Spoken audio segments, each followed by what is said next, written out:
Do you love drawing portraits? I love drawing portraits. It's like one of the most fun party tricks there is. I can be anywhere in the city and just sit down and start drawing things. And drawing people is one of the most fun things to draw. It's super rewarding.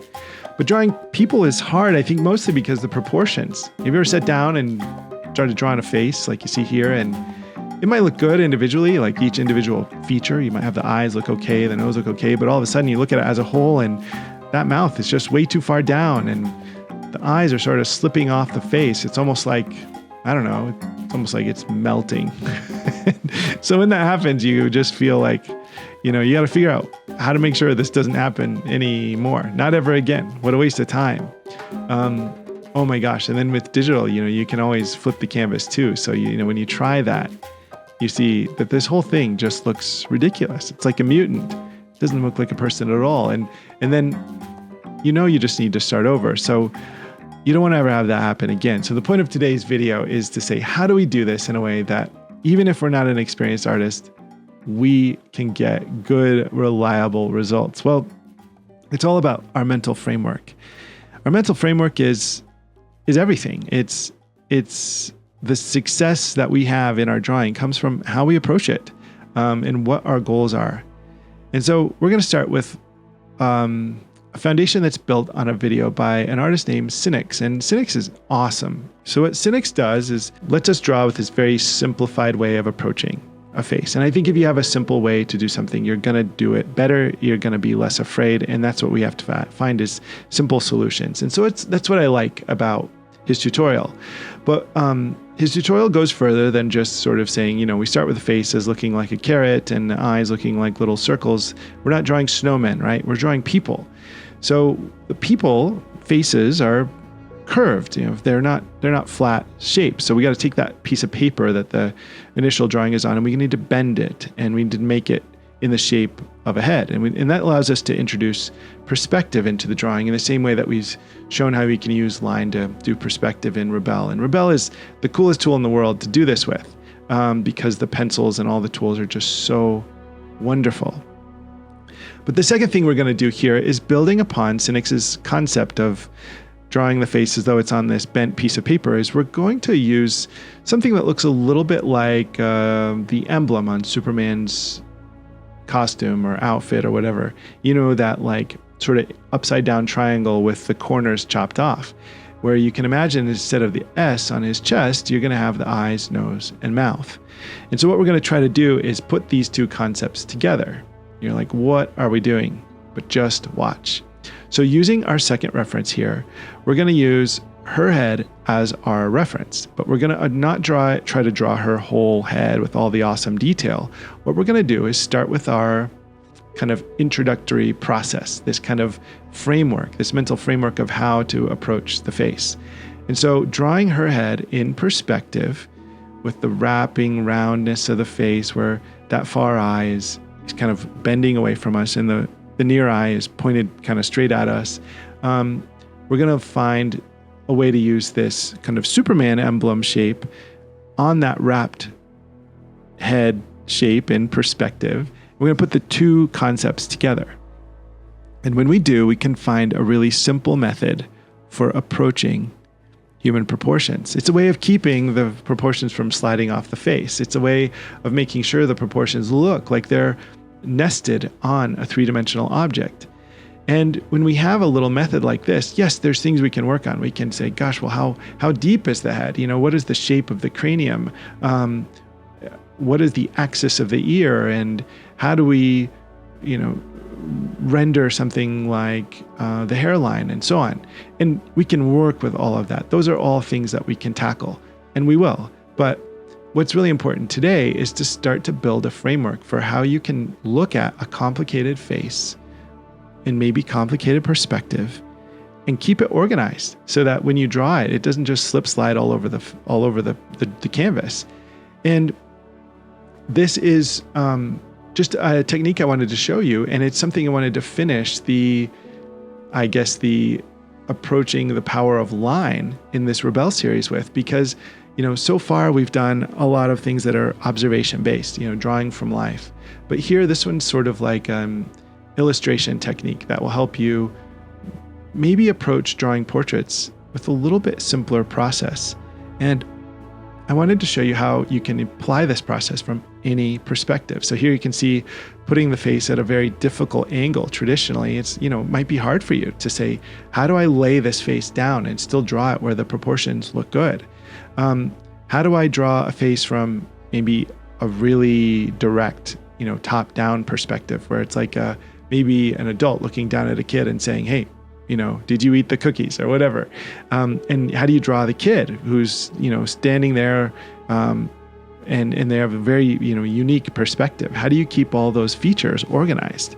How do you draw the perspective? Well, I felt like the Cynics method added to with this kind of Superman emblem method, putting the two together is a really good strategy for keeping all those features organized, making sure the face looks like it's actually in perspective.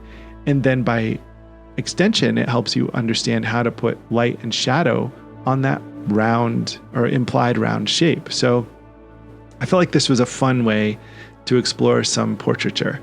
Typically, I don't work like this at all. Usually I just do observation painting, observation drawing, and that works for me. But that's because I've been drawing since I was a little kid. And what I've had to realize is that people that haven't been drawing and painting kind of professionally since they were a teenager probably don't have some of those mental frameworks in place. And what's interesting is, like, as an artist, you build these mental frameworks, and sometimes they're almost like unconscious in your head. You just have them in there and you don't really think about them. They're just there. It's sort of like a fish swimming through the water. The fish probably doesn't think about the water. It's just there.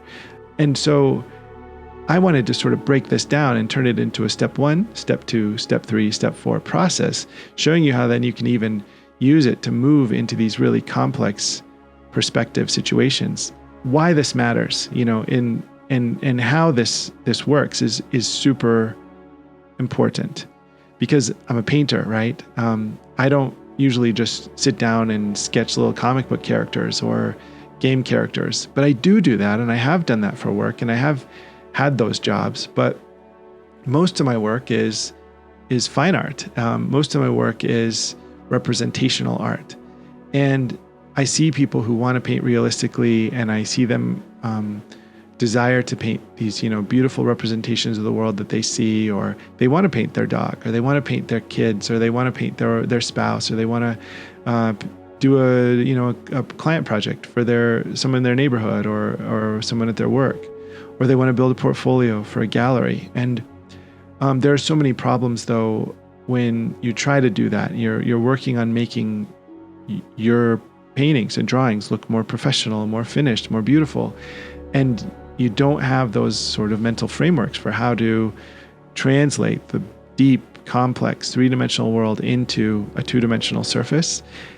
You can run into so many roadblocks. So that's why in this series I wanted to show you how even someone who paints like this, like I do here, who has this very loose, impressionistic way of working, even I, working this way, have a really robust mental framework for how the spaces are organized inside my head.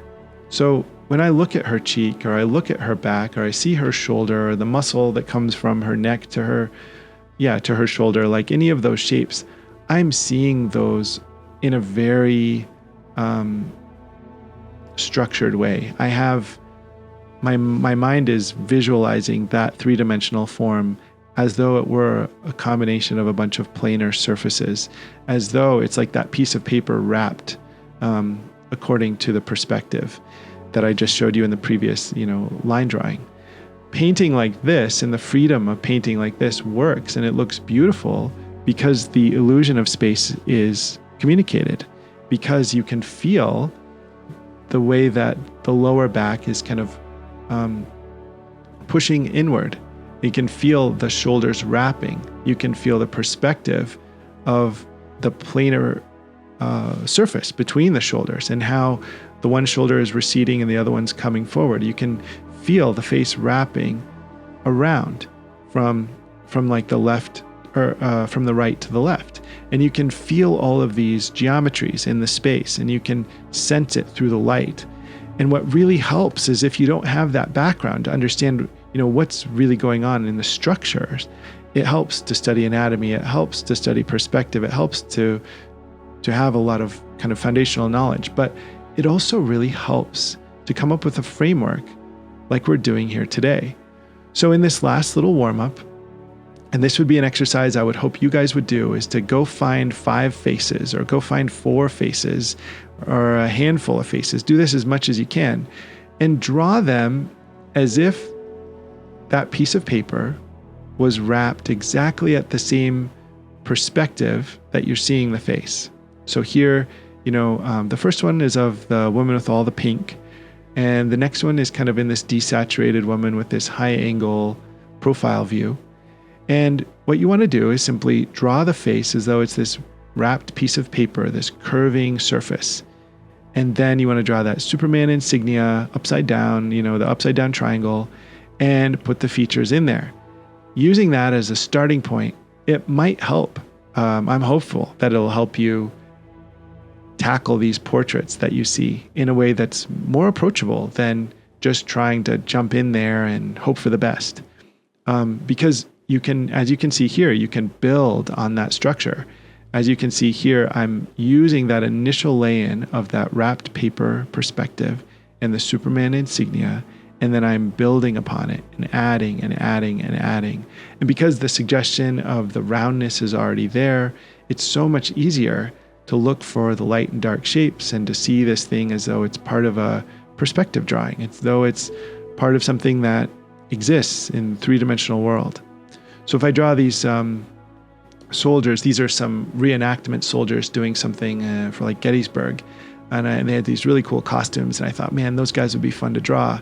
So I also think this picture is great because I don't have to bring in a bunch of references. There's 3 faces in this one picture. There's that one guy kind of laying in the back for the third face. But even though this picture, like the portrait I'm drawing right now, has not a lot of light that's, interesting light on the face, it's kind of a flatter light. The other guys have really dramatic lighting on their faces. And what's cool though is even independent of that lighting, just drawing the faces in this way, it just gives you a nice soft entry point. It's like a schematic that you can follow. And when you have something like that, it just makes things easier. It gives you sort of like a little bit of confidence to say, well, I know what to do. And knowing what to do is a huge part of getting a good outcome. I've been painting out in nature with artists that are very professional, who I would have assumed have a clear process, but they don't. Some of them don't really even have a clear process of color mixing, or their compositional approach, or their methodology with kind of the step-by-step process that they have for painting. So I think that's a problem. I think that it can lead to a lot of wasted time.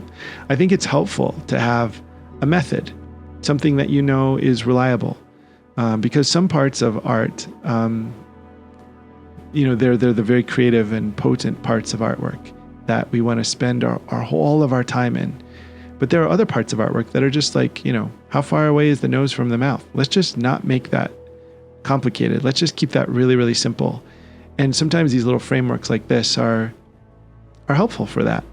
And once you have those frameworks, you can see how I can use the beautiful and realistic, so naturalistic tools that are in Rebelle. Look at this.